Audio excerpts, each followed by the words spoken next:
Hey everybody, welcome back to another episode of Building an Iconic Life with Renee Lautermilch. She is a soon-to-be badass mama, and she's absolutely crushing it in the business world, both as an entrepreneur and working as an intrapreneur inside of another company.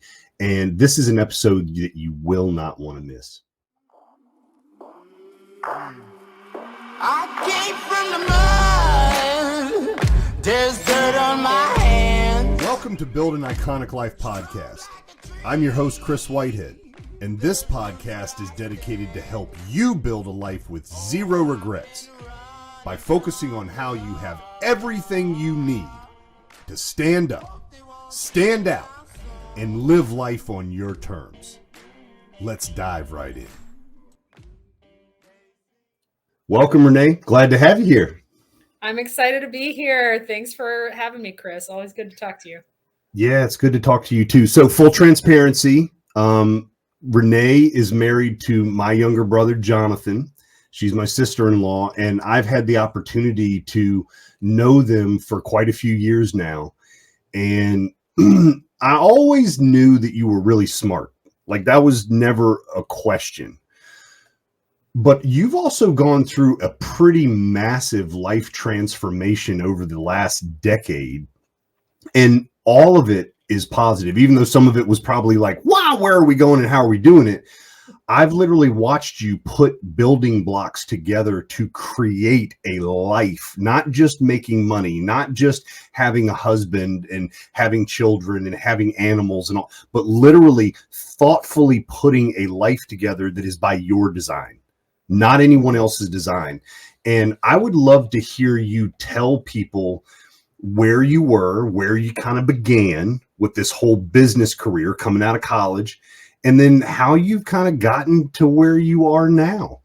Yeah, absolutely. And I 100% agree that building life by design, intentionality, if you want to end up where you want to end up, it's not going to be by luck. It's going to be by intention. And so you have to be very intentional with everything that you do on a daily basis. That leads to what happens each week. That leads to what happens each month, so on and so forth. So I am the product of an engineer father and an entrepreneur mother. So that is where the entrepreneurial spirit comes from. I grew up watching my mom create and run a home-based business way before working from home was really a thing. She still is her own boss today within the art world. And that's really where, I got the idea or the notion that, like, hey, if I want to make money, I just have to figure out how I can provide value and offer it to people. Sweet. I can do that. So not even out of college. I started college, and then I got the bright idea to buy a brick and mortar existing business from a friend of mine in Knoxville, Tennessee. It was actually Knoxville's historic coffee shop called Old City Java. It's still there today. It still crushes it. And the owner at the time, who I had made friends with, wanted out. She didn't want to run the business anymore. I was 19 years old. I said, I would love to do this. Got my parents to co-sign on a loan with me, bought the business for a steep discount. I owned it for 5 years, won a bunch of Best of Knoxville awards. And then at the end of that period, decided, gosh, you know what? I don't really want to be a coffee shop owner. My entire life. I was like 23, 24. And so decided to sell it, sold it to my assistant manager and her husband, who still own it and just absolutely kill it today, and moved to Hawaii.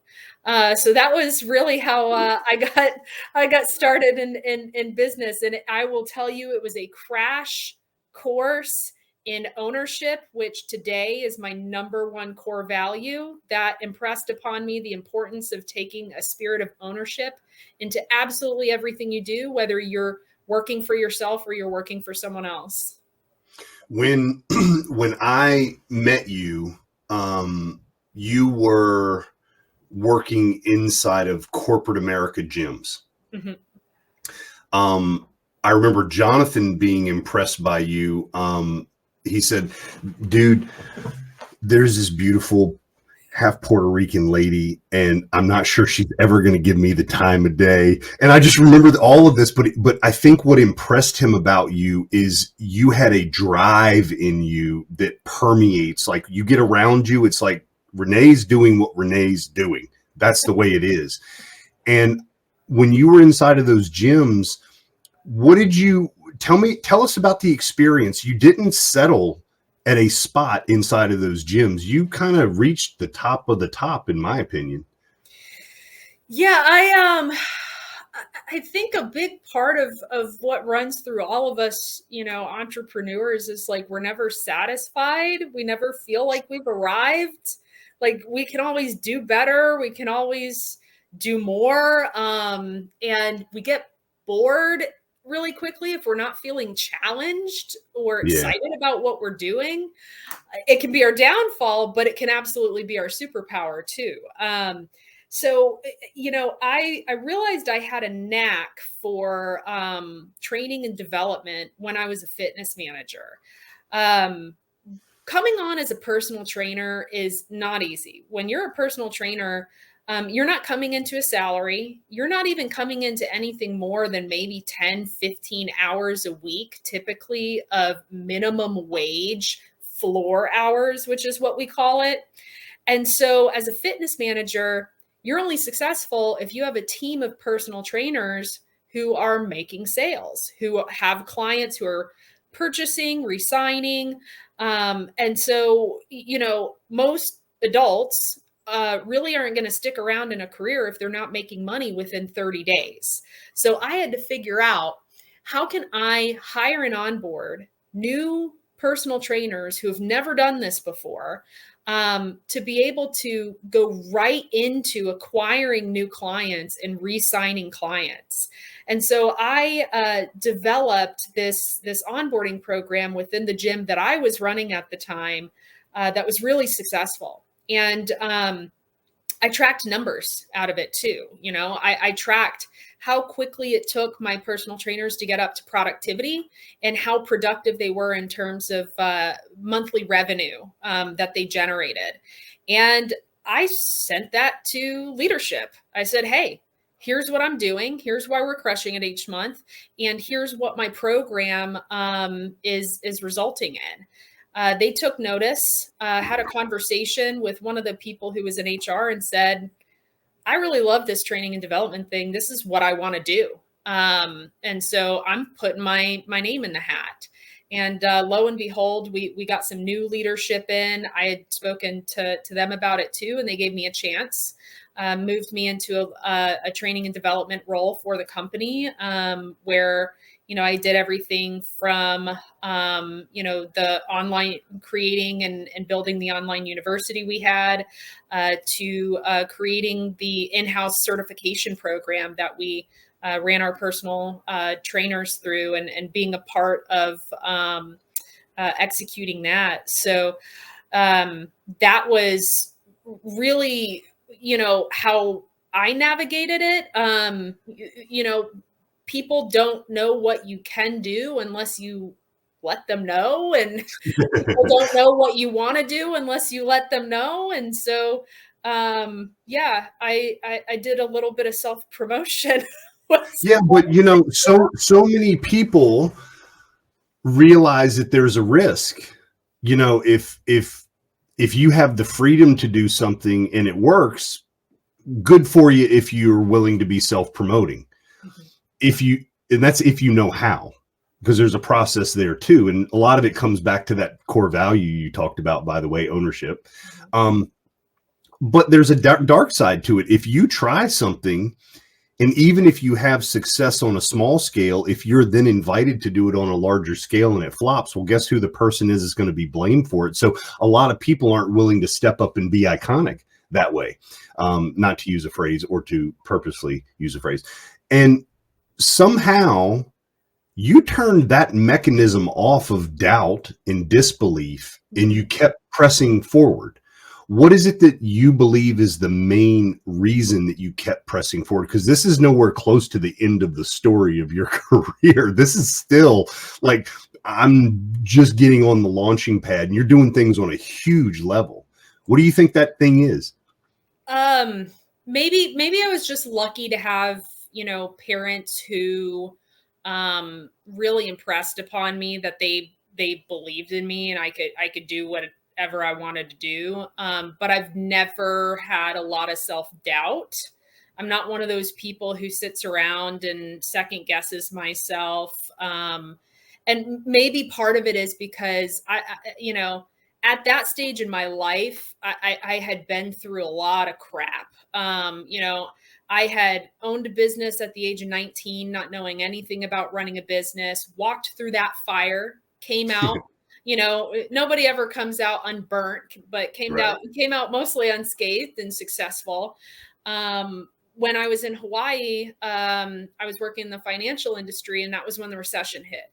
And pretty much lost everything almost overnight, you might say. Ended up homeless, had to move back in with my parents on the mainland and really recreate myself. And that's where I ended up going into fitness and being really successful there from my very first month. And so because I had all these sort of proof of concept moments where I realized, man, if I just really put my mind to something and this is what I'm going to do, and I'm going to put everything I've got towards it, I can't fail. I will be successful. That's my mindset. And so I don't waste time going into things thinking about myself. Oh no, I'm not going to be able to do this. And I'm an imposter and this and that. Where my mind goes is not, can I do this? It's, how do I do this? Amen. And why should I do this? And that's where I'm focused. And because of that, I don't get wrapped up in any of the hesitation that probably comes from those feelings of self-doubt. And I'm honest with myself about things that I know I'm capable of and things that I'm, probably, to be frank, pretty shitty at. Makes sense. Well, so you had this opportunity inside of very, very large, very, very well-known across the world corporate gym, and you were in the headquarters. It's actually what moved you to where you live now in Texas. Yep. But you decided to make another transition. Yeah. Tell us about that. Yeah, I got bored. So yeah, in 2014, the company that I had worked for, which was a 4-state regional fitness company of 23 locations, was acquired by the world's most iconic fitness gym brand in 2014. And they did not have anybody in the learning and development department. And so I became that person. And that's what brought us to Dallas, Texas, where Kris, as you mentioned, the headquarters at the time was located.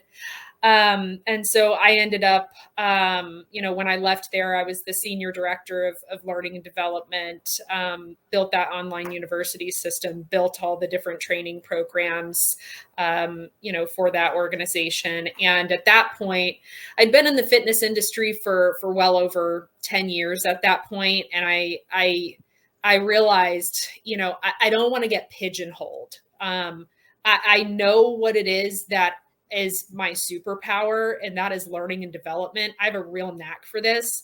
I need to prove my ability to do it in more than one industry. And I also don't want to get pigeonholed in such a small industry where everybody knows everybody. And there's probably not a lot of opportunity for a learning and development expert specifically within the fitness niche. So I have made some amazing working friends over the years. And I had the former chief operating officer who I loved working with, just one of the coolest and most awesome leaders I've ever had the opportunity to work with in my career. He had also been in the fitness industry for a really long time and had that same realization that if I don't do something different now, I'm going to get pigeonholed. And so he entered into hearing healthcare. And after he'd been at a company for about 6 months, he and I stayed in touch, and we started talking, and it was really, really intriguing. And it's scary, when you make the leap from an industry that you literally know like the back of your hand. Like, I know how to go into any gym and within 90 days make it successful. And then I'm going into something to where the hearing healthcare industry, holy moly, is it incredibly nuanced. It's one of the most complex industries I've ever seen. It deals with insurance. It deals with managed care. It deals with different levels of healthcare. There's a lot going on there. But I fell in love with the people. These are wear your heart on your sleeve. We really are passionate about helping change other people's lives type people in this industry.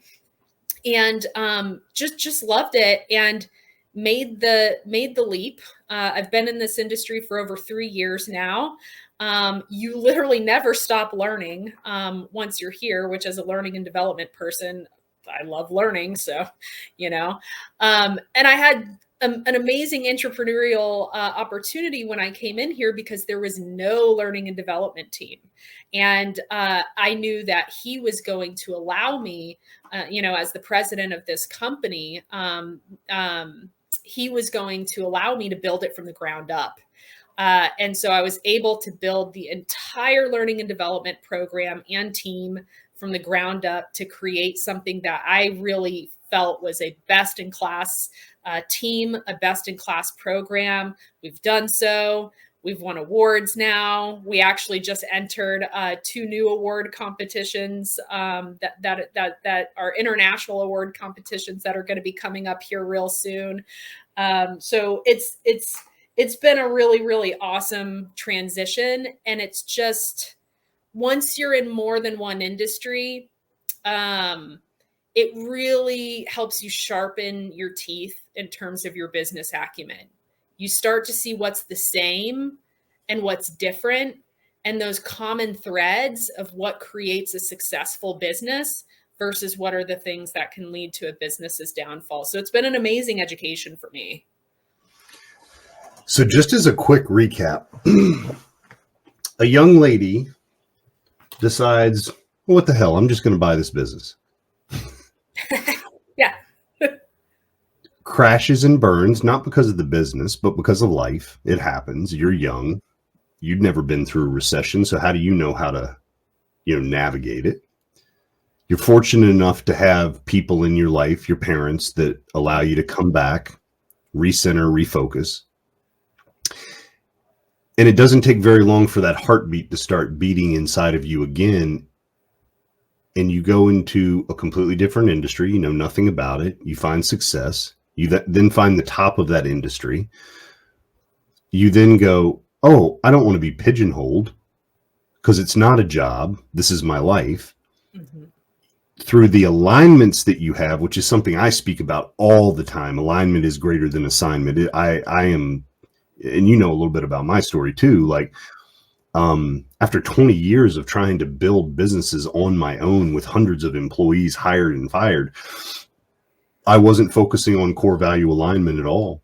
I was a small business owner just going, show up, help me do the work, and we had SOPs, but not to the level that they need. And we really didn't have core values, but you took the alignment that you had and the relationships that other people had seen, the level of dedication that you gave one industry. You were given a chance in an entirely different industry. You're now going to the top of that industry. And in the process, the beautiful thing that I heard, because I'm very much like you in this regard, I love learning and I love seeing what's consistent, because I don't have a lot of years to focus on 8 gazillion nuances, because I work with a lot of entrepreneurs, right? So I have to teach them fundamentals very quickly.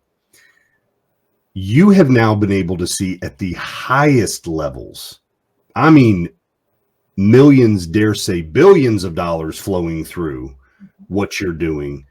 you're able to see the common threads from those at the bottom coming in to those at the very, very top that are having to make critical decisions that affect hundreds of, if not thousands of people's lives on a daily basis.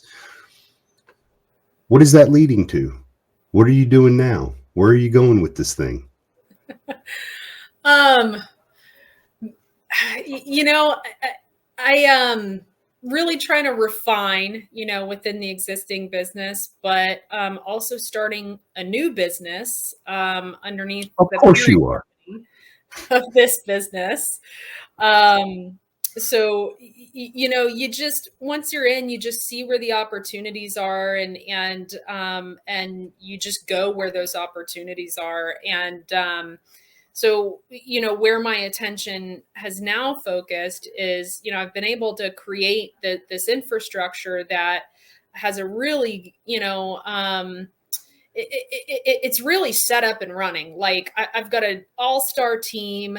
If I disappeared for 2 weeks, nobody in the company would probably even notice, because, you know, it's a well-oiled machine. It's going.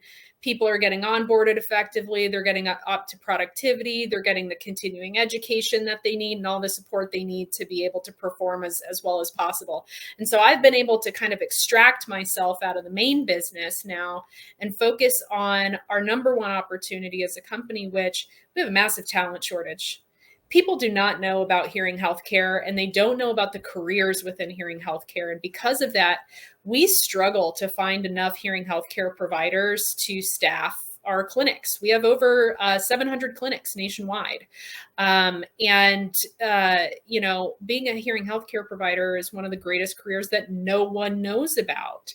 And so, you know, most companies out there are in this reactive state to where they're like, oh, we can't find enough talented people. We can't find enough talented people.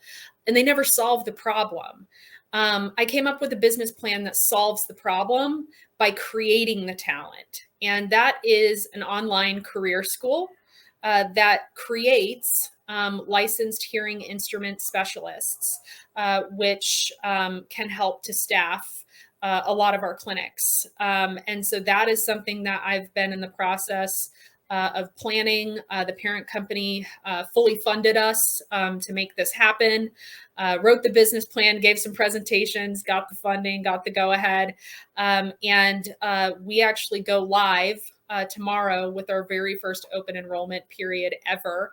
And we are a true first of our kind fully online career school for prospective hearing instrument specialists. And we're going to build awareness about the career. We're going to enroll students, and we're going to get people coming out of this program with the education they need to pass their state licensing exams. And we're going to hopefully, you know, be able to recruit some of the best to sign on with us as apprentices. And then later they'll be able to staff our clinics so that we don't have the problem of not being able to find talent anymore. And it's a lucrative career, isn't it? Yes. I have seen people right after licensing go straight into six figures. And that is because this is a salary plus commission career. You're earning a base salary, but you're also earning a percentage of commission on every single hearing aid sale that you make. And so because of that, it's healthcare, but it's also sales. So there's really untapped earning potential. But at the same time, you are helping people by dramatically improving the quality of their life. When someone can't hear well, they can't socially engage. And, you know, typically their spouse is irritated and frustrated at them because they're never hearing anything that they're saying. And so just the level of impact that our hearing healthcare providers have on our patients across the United States is just absolutely amazing. And it's a really great purpose to get behind. I'm really humbled and excited. You know, as of right now, it's September 30th, 2022. And as of October 1st, 2022, you're launching your baby idea. But this ain't a little baby. Mm-hmm. This one's called Bertha. And this is going to be something that's not only successful, but it's going to be something that is highly purpose driven. And I love, as an entrepreneur, hearing you find a real problem, and instead of shying away from it, you're like, oh no, this is exactly who God made me to be. I'm going to jump dead in the middle of this thing. And because you take ownership over it, you're going to change countless people's lives. I'm not talking just the specialists. What about every human that they touch? What about their children? It's generational at this point. And for me to be able to sit here the day before you do that and have a conversation with you, I'm just grateful that I survived long enough in business to have a podcast so I can interview you. It's awesome. I'm really proud of you for doing that. That's big stuff. Oh, and by the way, everybody, she's only like 6 months pregnant. Just if you have a few excuses you need to like pull out, not to use anymore. Like, Renee, you're absolutely on fire, and you don't take prisoners and you don't make excuses for yourself. There's one last little thing that I would like you to share before we kind of wrap up. Only because I swear, I think we could go for hours. Like, I'm learning more and more, and I'm seeing this pathway that you're taking. But there's one more little thing that I would like you to share. You have another special thing coming out that is going to put you in the 1% club of the entire world. Would you mind telling people about that? Is it really 1%? Nice. 1%. Very cool. Very cool. Yeah. So right behind me is my book, my first book that will be coming out on Amazon Tuesday, October 11th. It is called Leading Through Love, Throwing Out Everything Corporate Taught You About Leadership and Management. It's always been a Mount Everest goal of mine to write a book. And when Jonathan wrote his book, Groomed for Greatness, and published it last year, it lit a fire in me that no longer, did I have an excuse of not writing a book? I love writing. He doesn't love writing. He can do it. I can do it. And so I quickly set up a plan for myself to get it done, and got it done. And it's going to be coming out in just a little bit here. I can't wait for all of us to support you with that. And, one of the most beautiful things is seeing a power couple.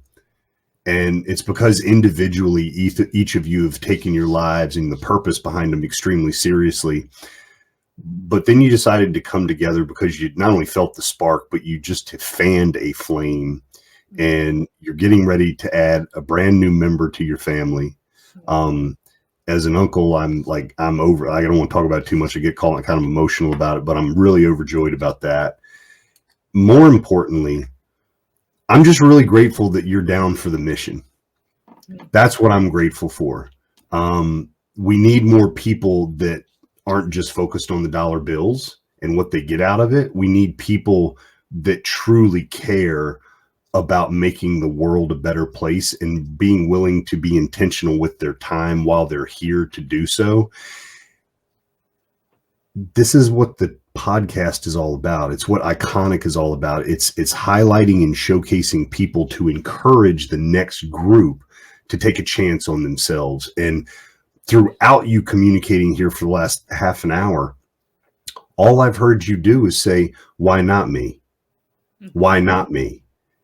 And I wish we could bottle that up and give a dose of that to a few people that are having imposter syndrome, that are saying, well, it's okay for Kris to do it, or it's okay for Renee to do it. No. You have no idea the self-doubt that I have. You have no idea the amount of struggles that I've gone through. You have no idea the amount of struggles you've gone through to get there. I just couldn't stop. I want other people to get to a place where they can't stop. So thank you very much for being on the show.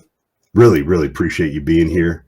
We're all going to support you with your book launch. So when that time comes the night before, let me know. I'll let everybody in social media know. And we'll get this podcast out here just about the perfect time to let people know to come and figure out how to support you, because I imagine your book is going to be dipped in highlighter ink for most of us entrepreneurs. You've had those experiences and you're willing to share them. And we all know that old mindset corporate does not build the new generation that we're doing, and you're taking charge, ma'am. I just appreciate you for it big time.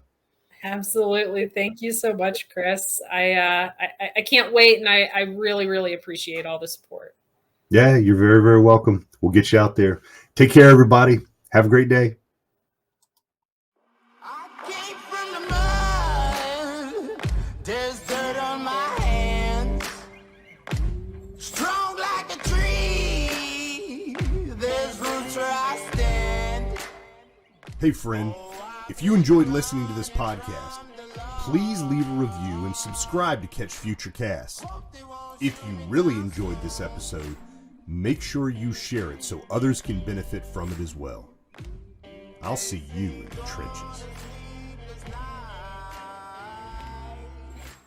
Try to catch me howling at the moon.